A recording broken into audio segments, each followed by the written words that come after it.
Welcome to another of the Q&A series videos. I am Tim from Ski Rex, your humble servant, your would-be media outlet personality, the list celebrity maybe.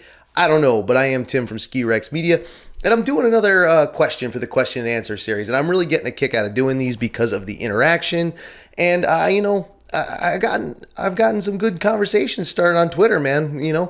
I think the after the video about the no snowboarder mountains, people kept talking about it for a day or so, and that's not bad for me. I like that. Like I said, Z-list celebrity. So anyway, we're gonna take a question from someone different this week. We're taking it from Rochelle from Twitter and Swanson Fine Arts on the various social media platforms. I will link something of hers down in the description and tag the hell out of it. In the videos where they go on like Instagram, Facebook, Twitter, all that stuff. Anyway, you know the deal. You know how to find this stuff out. You know where to look.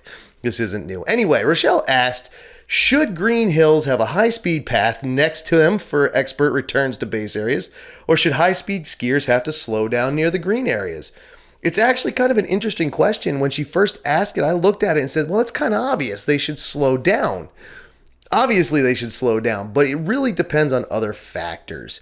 Now, the most basic idea, like I said, I went right to slowing down because as you come into, certain areas on green trails, you see slow down signs all over the place, nice big orange signs. It's actually not a bad place to post up if you need to stop because it's likely that even if they don't see you, they'll see the sign and won't run into the sign. Then again, they could be out of control and I could be 100% inaccurate about that. In any case, we see the slow down signs all over the place in some green areas. Now, yes, people should slow down in those areas. Why? Number one, green, that's where your least experienced skiers are going to be. Obviously, the beginners and the people who are moving up to more intermediate blues and then who will move up from there to experts on blacks and double blacks and all kinds of other stuff.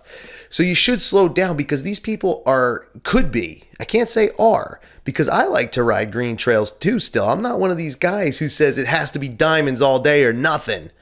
I mean, I'll go ride diamonds, sure, but there's times like Mount Snow's Long John or Stratton, Mike's Way that comes down, These are good warm-up trails, and they're just nice trails. I like to ride them, plus they're nice and long. There are times I like the nice long ride versus just bombing for 2 seconds, you know what I mean? In any case, that's where not only are because of that fact, because, experts and intermediates are going to be there too, green trails are always going to have the most people. So keeping your speed at least tight, even if you don't slow down necessarily, but keeping yourself under control is going to be more important. And then there are those areas that, they have the signs out there for a reason. You should slow down. Should the experts who can bomb these things and keep going have their own special passing lane? No, absolutely not. That's just asking for trouble, not only from a safety standpoint, in my opinion, because now you have to build a lane and keep the people who need to use it in it and keep the people who shouldn't be in it out of it. And that's hard enough to do on the interstate. How many times have you been following a slow person in the left-hand lane? So definitely not something anybody should toy with. But the experts are going to be able to stay under control anyway. And they're going to be able to just slide in with the other people because if they are experts and they can bomb a trail, they should be able to just slide in. With everybody else, just slide into step, and once they get past that section, keep going. The thing is, though, that's on a busy day. That's on a holiday or a weekend. Now, I've had days on the greenest of green trails where easy peasy trails where the beginners should be and congregate and the ski school groups and everything, but it's been on a Wednesday morning. So there's nobody out there. So you can bomb it and it's not going to matter because you're all alone. So it really comes down to situation and what's ahead of you. Assess your situation. Give it a quick assessment. Stay in control. Staying in control is probably, and that's going to sound stupid. This is going to sound stupid. Staying in control might be more important than slowing down. However, The faster you go, the less reaction time you have. So if it's a group of people on a green, which is where most people are going to be anyway, definitely slow down. Everyone should slow down. Be kind to your fellow man and woman out there. You don't want to get hurt. They don't want to get hurt. You don't want to hurt them. They don't want to hurt you. Nobody wants to get into arguments and get into more ski rage things like that dude who cracked the other guy with the ski pole over in Austria. Nobody wants that. Definitely slow down, and there will be no passing lane for the experts to come down. It would just be a mess to try and set that up, I think. It just wouldn't be worth it. It's just better for everybody to slow down. Plus, if a person, I'm not saying you, Rochelle, I don't mean to sound like that. That's just me speaking poorly.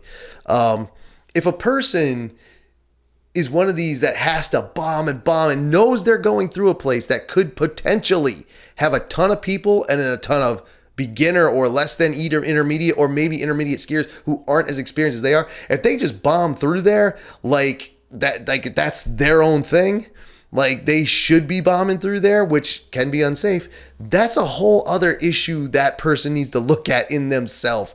Like, you don't have to be in that big of a rush. It's like the guys who do 60 and a 30.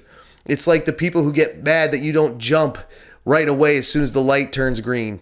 It's the kind of people who, believe it or not, should leave their house 10 minutes sooner and, be to work on time than trying to beat being late. Do you know what I mean? Does that make sense? I don't think there should be a passing lane and people should slow down because it really comes down to congestion. Just like city driving. For instance, I lived in New Jersey for a long time, a lot of bad traffic there. You can't get anywhere on the Garden State Parkway at 5 o'clock. It just doesn't happen. But that's 5 o'clock in the afternoon. But 2 o'clock in the morning, even in the most congested urban areas, you can go blowing through there at 90 miles an hour because there's nobody else out there. And that's what it comes down to for your question, ma'am. And I hope that answers it. I hope I did well with that. And I hope I understood the question right to give you this answer. And if you want to rebut, go for it. Share the video. Let someone else hear it. Ski as fast as you want. Just be conscious of who's around you. Know who's there. Look around. Open your eyes. Don't ski blindfolded. That's just silly. Not to say blind people can't ski. They do it all the time. But that's a whole other, there's precautions taken. And, there's a whole thing. If you've never seen that happen, if you've never seen it, go ahead and look that up online. Go ahead and take a look at how blind skiing works with the lead person and then the actual, the blind person here, and then they have a lead person and they're calling out directions. It's actually really cool. It just takes up more room because there's two people, just not one. Beyond that, it's really cool. So that was my answer.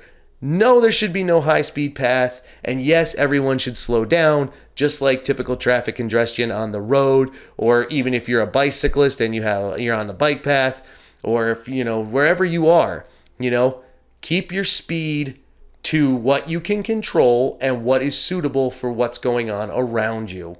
Does that make sense? I hope it does. I'll close it out with that, and we'll see where this one lands. I am obviously Tim from Ski Rex Media, and I'm giving a shout out to Rochelle from Twitter, Swanson Fine Arts, for her question. Thank you very much, ma'am. She's very interactive on the Ski Rex Media social medias, so that's very cool as well. So thank you for listening and watching. Share, like, subscribe if you haven't. Tell your friends. Ask a question. The ways to do that are simple. Ski Rex Media social medias, the pages, Instagram, Twitter, Facebook. Go there. Direct message, comment or tweet. Make sure you tag Ski Rex Media or use the hashtag SRM questions so I can find it easy and I can bookmark it or save it or copy it or take a screenshot of it or whatever I have to do to keep it or write it down as I did this time. That way I can get them and I will answer to you and I will shout out to you. Please make sure I have your name, and if you want to plug something, a website, more social media, whatever you got, go ahead and tell me what it is and I'll plug that for you too. I don't have a lot of followers or anything like that, really, but I'll do it anyway. It'll be fun. Okay, so check that out in the description. Like I said, you don't have to memorize it. It's right there for you to read.